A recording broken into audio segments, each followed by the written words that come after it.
Good evening, everybody. Y'all have a good day? All right. Well, good. Looks like y'all are feeling about like we are. Happy and full of shrimp.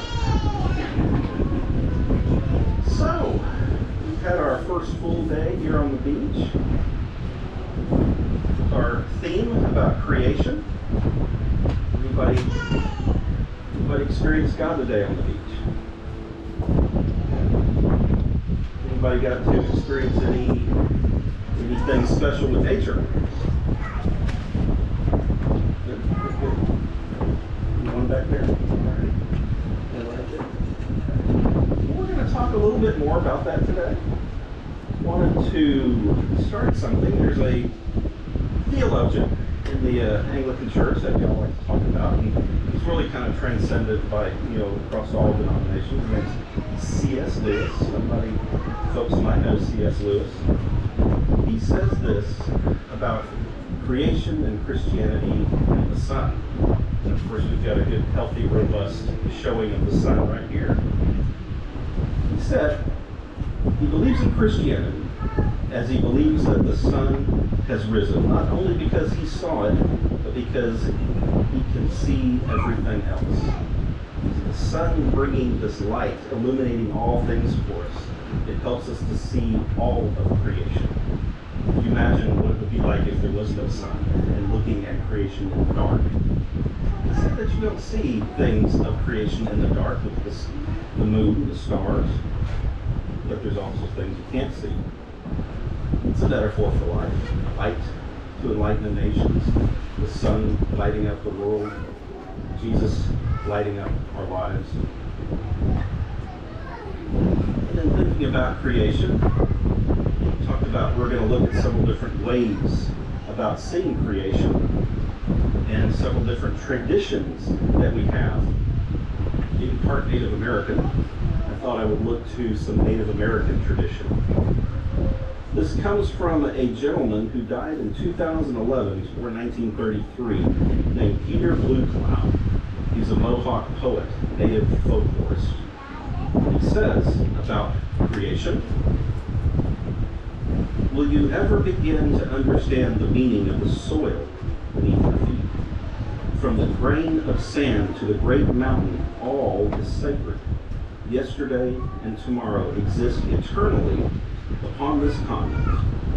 We are all guardians of this sacred space. I think that's pretty important to remember because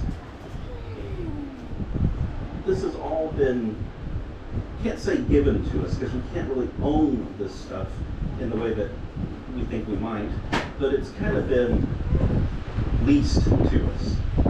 We're its custodian, we're its caretaker, and without it, we're not much. In fact, there's another Native American, he's Chief Seattle. I probably don't say his name correctly, but he was Native American in the 1600s that the town of Seattle was named for. And he said this, what is mankind without the beasts? Oh, that's the wrong one. But basically what Chief Seattle said is, we are all caretakers of this earth, and we're responsible for this earth. And without this earth, what are we? We won't last long without it. And so today, when I asked if y'all experienced creation, or if you get to experience God, in the beach today, kind of think to yourself and answer that question to yourself. How did I see that?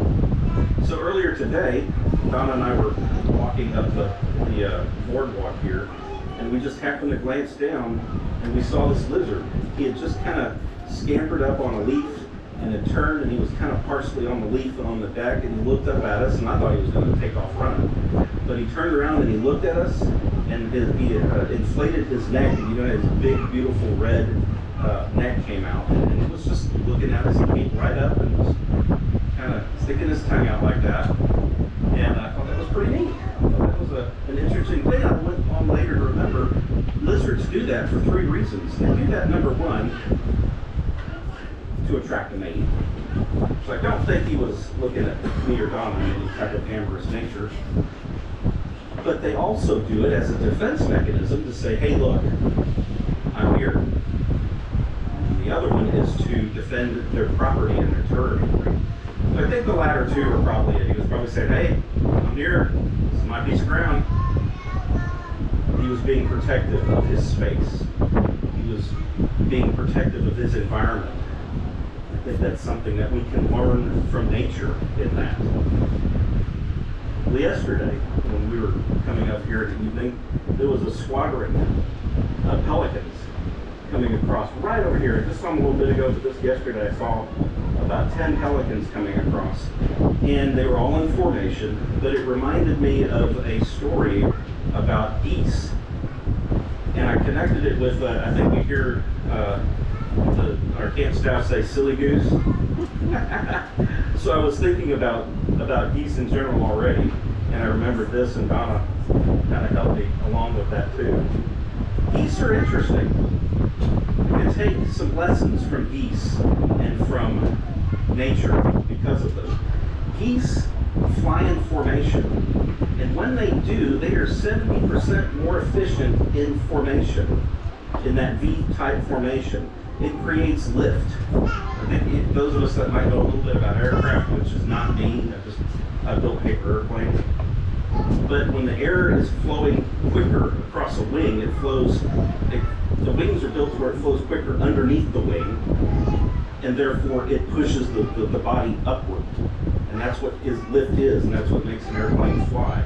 Well, these geese have 70% more of that when they're in formation.